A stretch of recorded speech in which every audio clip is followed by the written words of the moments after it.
Mini व्लॉगमध्ये तुमचं स्वागत करते. आज बनवलेली अंड्याची भुर्जी आणि ते पण सासरे बुवांसाठी. कांद्यावरती एक चाकू मारला, मग काय लगेच कांद्यानं चाकू पुढे सरेंडर करून घेतलं. कढईमध्ये 1 चमचा तेल टाकलं आणि सरेंडर करून घेतलेल्या कांद्याला टाकलं तळायला. तोपर्यंत म्हटलं कोथिंबीर बाई आहे का बघूया.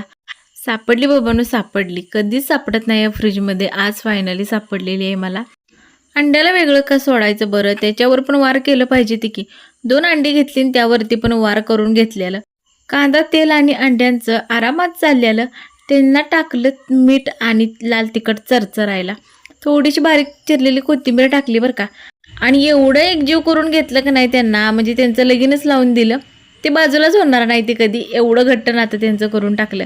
आणि एका प्लेटमध्ये काढून घेतलं आणि सासूबाईंना लागलीच खिचडी पण करून घेतली आणि दोघांना खायला दिलं. तर तुम्हाला हा छोटासा मोठासा मिनी व्लॉग आवडला असेल तर चॅनलला लाईक शेअर सबस्क्राईब करायला विसरू नका. बाय बाय, भेटू पुढच्या व्लॉग.